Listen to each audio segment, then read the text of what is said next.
Okay, so there we have it. These are our new tracks for our John Deere 323E skidster. This is a zigzag pattern and a heavy duty pattern. So we're really looking forward to getting them on the machine because I've gotten in some mud this year with the tracks that are on there now, and they definitely struggled. So today's session, what we're going to do is kind of show you how to install these on a John Deere 323E. Okay, to get started, what I'm going to do is I'm just going to bring up my Autodesk Fusion, and I'm going to whip up a zigzag pattern track that I actually picked up from Grizzly Tracks. And I want to kind of make this pattern because I want to be able to show you a nice infographic on when you go to order your track, whether it's a John Deere, Kubota, Cat. They all have different types of styles and measurements. And here's the track I just created and the one I just ordered. And this infographic kind of shows you that the track I've got is a 400 by 86 by 52. So the 400 millimeter means it's 16 inches wide. I got 86 links on the inside with a 52 millimeter pitch between each one of the teeth. So here's my zigzag track. Now there's a whole wide variety of different types of track sizes out there, and here's a good list of some of the different ones. So you got the multi-bar track, you got a block pattern type track, C pattern, which is real typical that you see on excavators. There's the zigzag pattern that I'm using.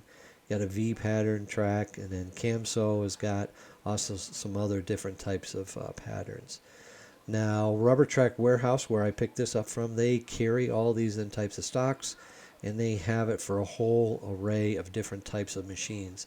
You basically just plug in your machine type and your machine name, model number, and it'll point you in the right direction. So again, I'm going to be using and installing the Z pattern type track. So let's get out there and see if we can get this put together.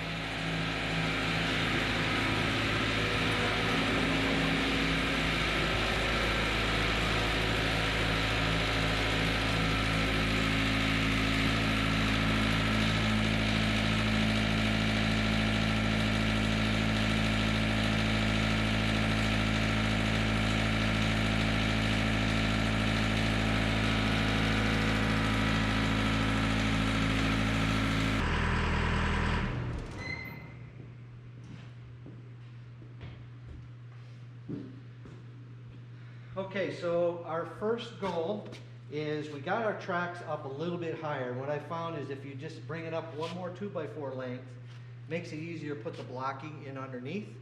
And so when we go to pick the whole machine up, this is just a little bit higher so that the track and the new track, which is a little bit thicker, is going to fit underneath okay. All right, so let's get the block work. So it's really important that when you're setting this up on the black that you don't want to have the block work sitting in the middle. Okay, you want to make sure it's sitting on the side, and then that way when everything gets slid in here, it's up out of the way high enough. Okay, and then we put these big blocks up in underneath here, and again we're going to have it just inside the edge here on this. And we'll set this other one right here so that when the machine comes back, it's going to actually be riding right on this edge. So slide this back just a little bit farther. And then that way when the machine pops up, you can go ahead and do that on the other side there if you want. And just lining it up so that when the second one actually sits on top of there, you get it in it, Nixie? Is that thing in the way? Did you get it? Get it? Did you get it? Huh? Is it in the way? Okay, I'll get it for you because I know that's what you want. There you go. Okay, so now you can kind of see how we're going to lift the machine up on the edges, making sure that everything clears correctly so that when we jack it up in the air, it just gives us that much more added height. We're going to add these 2 blocks here up and underneath. Now what's really important here is these are finger pinch areas, so you want to make sure that you're really careful when you're doing this next step.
And as you can see here, we're definitely off the ground. And what's important here is when you get high enough here that you've got enough clearance along the way. But let's take a peek here.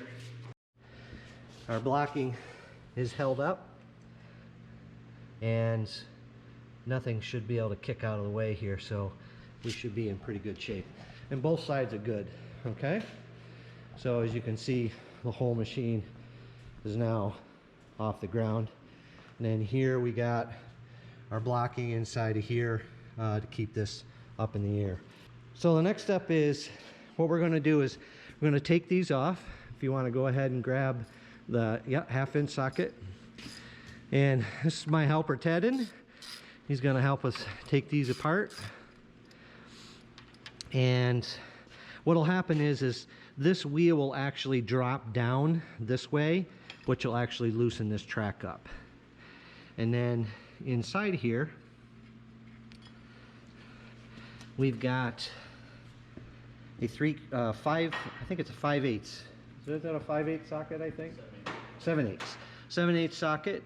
So we're going to take that off and bleed out all the grease inside of that.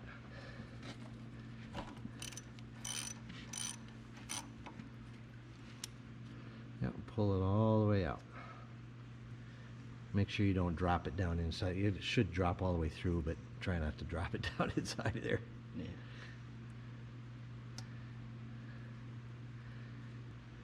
Beautiful. Okay.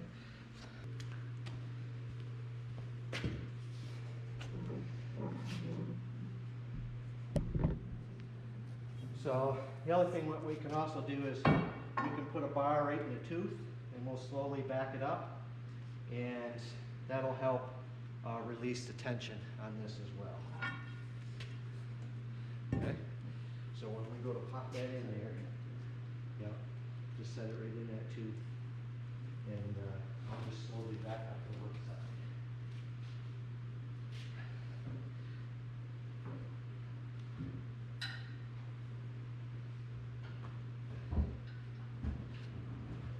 Wait before you put that bar in there.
Beautiful. All right, so let's get some grease and we'll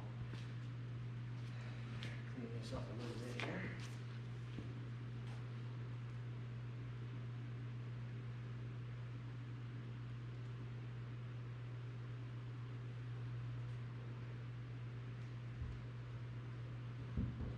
Okay, hit the green to start.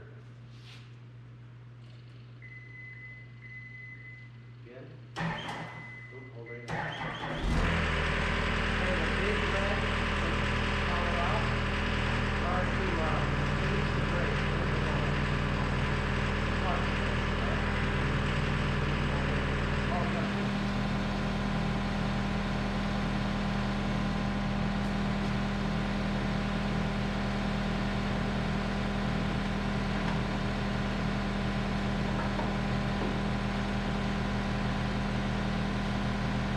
Okay, you're gonna go that way just a little bit. There you go. Whoa. Back up.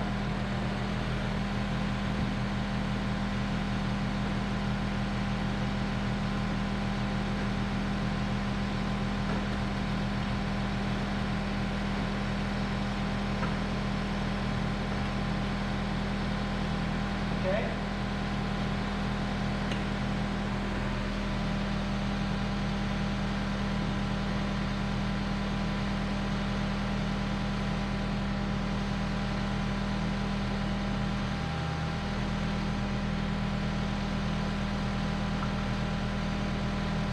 Okay, come ahead.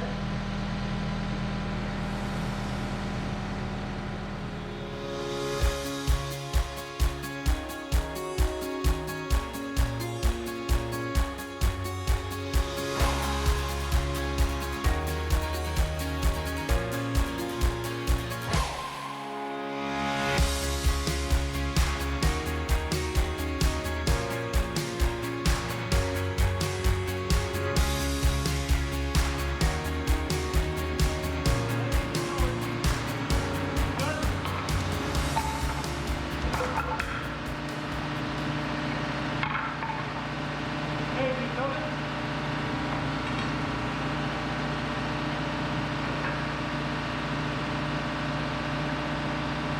Keep going.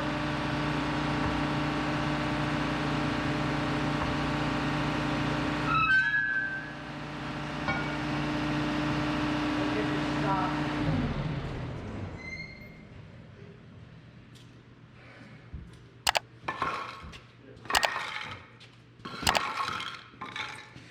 So as you can see, that's a real easy job.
seriously, you feel that every time you push, I feel that machine just twist. I'm like, please Dad, be off the blocks.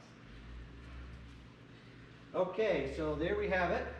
So now what we want to do is get this baby tightened up and into position. All right. Yep. Go ahead and put that back You got a knife? in. Yeah, we want to clean all that out here. Oh.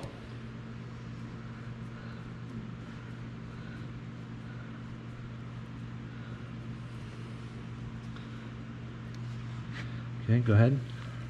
Oh, let me give you a.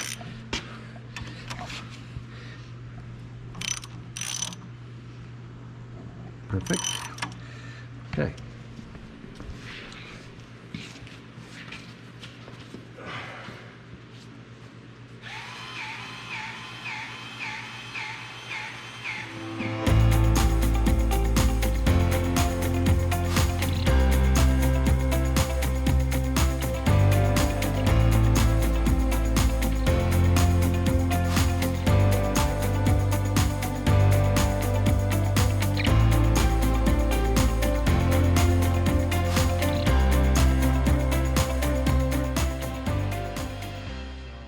What it's saying on here. It's an inch to an inch and a half. Inch to an inch and a half. So we'll check our measurement here real quick to see if we're good. We'll put it at an inch and a half.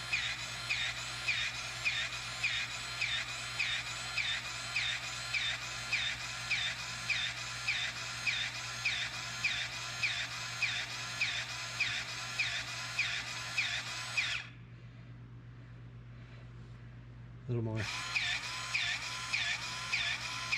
Yep, there we go. Okay, so that's about an inch and a half. So we'll keep checking on it, make sure everything is all good. All right.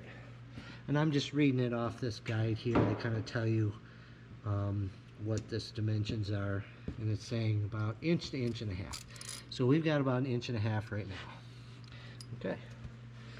Fasten this side up, and we'll start working on the other side.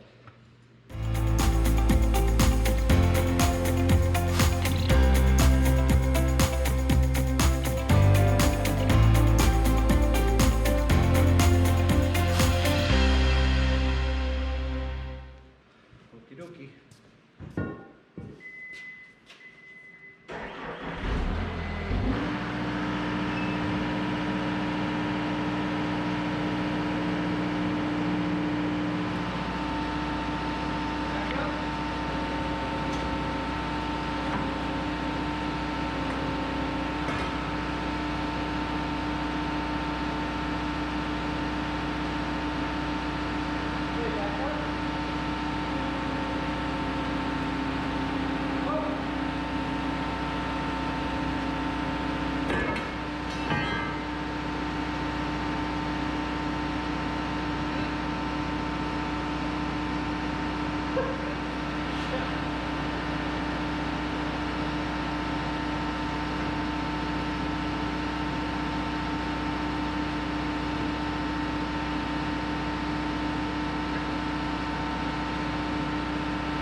So this one came off a little bit easier, but I just love this regen that just kicked in on the skid steer, so nice high idle.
So there we have it. So they wanted about 1.5 inches below the third wheel.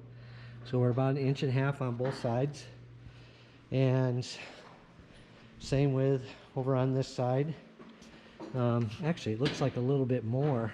Let's measure this real quick. That looks a little bit lower than that other track. Yeah, that one looks a little bit higher for some reason.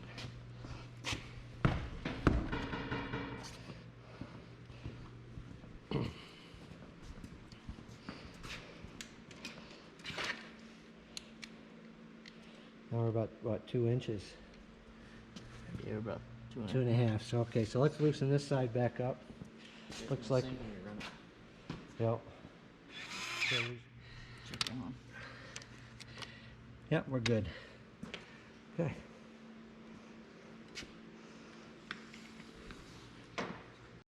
She's running. I'll have you just run the camera.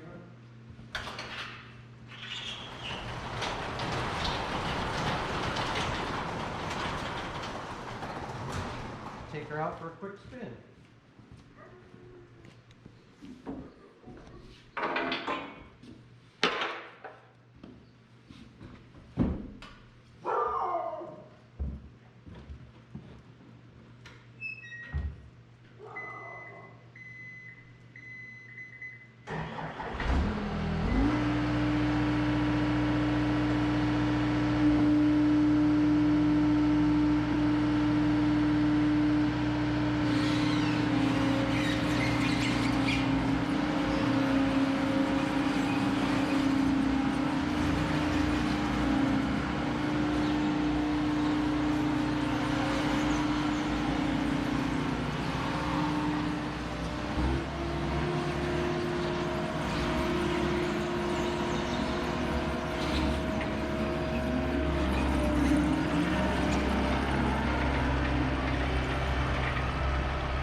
Okay, so there we have it. They handled and worked beautifully in taking care of the driveway.